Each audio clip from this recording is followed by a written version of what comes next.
Hey,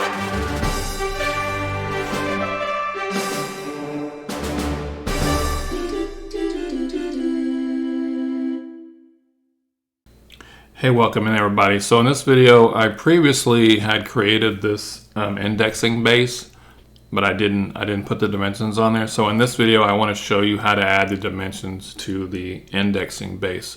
So what I'm going to do first, I'm going to go up to my layer properties. I'm going to create a brand new layer, and I'm going to name this dimensions or dims. I'm going to change the color of this layer to yellow. Click OK.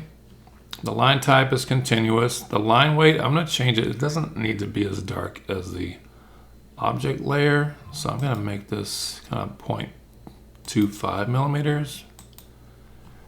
And then I'm going to click on the stack of papers here. So I have dim selected, or it's highlighted. I'm going to click on the stack of papers with a check mark. And that's going to make it my current layer. So now whatever I draw is going to be placed on that new dims layer. So I'm going to click the close to get out of this dialog box. And then we can start kind of setting up the dimension settings. So I'm going to go up to where you see annotation. I'm going to click on where you see standard. I'm going to click on the little icon next to it. That's the dimension style. And so I'm going to make sure that standard is selected. And I'm going to click on set current. And then click on standard again. And then go to modify. And so I'm going to start the left. So I'm going to click on the lines tab. And I want, let's see, I think all this is good except for where it says extend beyond dimension lines. I'm going to change this to what I want that to be. I'm going to change that to like 0.1250. Hit the tab key. Offset from origin, I want that to be 0.0620. Hit the tab key. I think we're good on these. I'm gonna go to where it says symbol and arrows tab. Close field is good. Arrow size, I'm gonna change this to 3/16. Hit the tab key.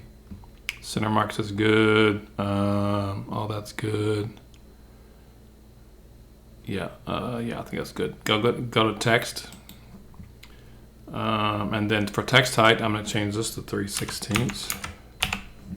Press tab to lock it in. It's going to be horizontal text alignment. Offset from dim line. I'm going to leave that like it is. I'm going to go over to fit. And I think all this is good. Go to primary units. For primary units, I'm going to change the precision to 2 decimal places, so 0.00. I think we're all good there. I don't need to change those other two. So I'm going to click OK here. Click close. And now what I'm going to do is go under the annotation panel. And I'm like this top one at the right, I'm going to click the arrow because I want this to be an angular dimension. And I'm going to select these two lines, this line and this line. Kind of drag it out a little bit. So there is our 60-degree dimension there. I'm going to zoom in a little bit. So I have another angular dimension I want to add. So I'll click angular. So this line and this line, kind of drag it up a little bit. So you can either like leave it where it's to the right. I think that's the way the book has it, like over there. Or if you go up higher, it puts it in the middle. I'm going to let's kind of do it like the book says. It's over on the right side. We'll kind of play their game. So click it over there. And I think that's all the angular dimensions that we have. There's a diameter. So I'm going to go up to angular, the little arrow to the right. I'm going to change it to a diameter dimension type. Click on the diameter. Click on the circle here, the small circle. Drag it out. Kind of looking at where the book has it. So there's that. That's the diameter. I think all the other ones are radius. So I'm going to go to change it to radius. And then click this top arc here and drag it over to the right. Radius, this kind of line here, place it, radius, this one, it's about over here somewhere. I'm trying to match the positions the book has. I'm not saying where they are is always right, but we'll follow along with them. And this one's gonna be 1, that one's 2, I got that. Oh, and then this one, radius is here. Try to drag it out. So this one gets kind of crazy when you drag it out farther. So you want to try to have your dimensions not inside your drawing, but kind of on the outside. But for this one, because it gets kind of weird and wonky, I'm just going to place it here. And then we're good here. I need one here. We'll go down over here a little bit. That's 3. And then the last one, I think I need to change this to an aligned. And what I want to do is I'm going to go to my object snaps. I'm going to click nearest, check nearest. And I'm going to uncheck all these other ones because they're going to throw this off.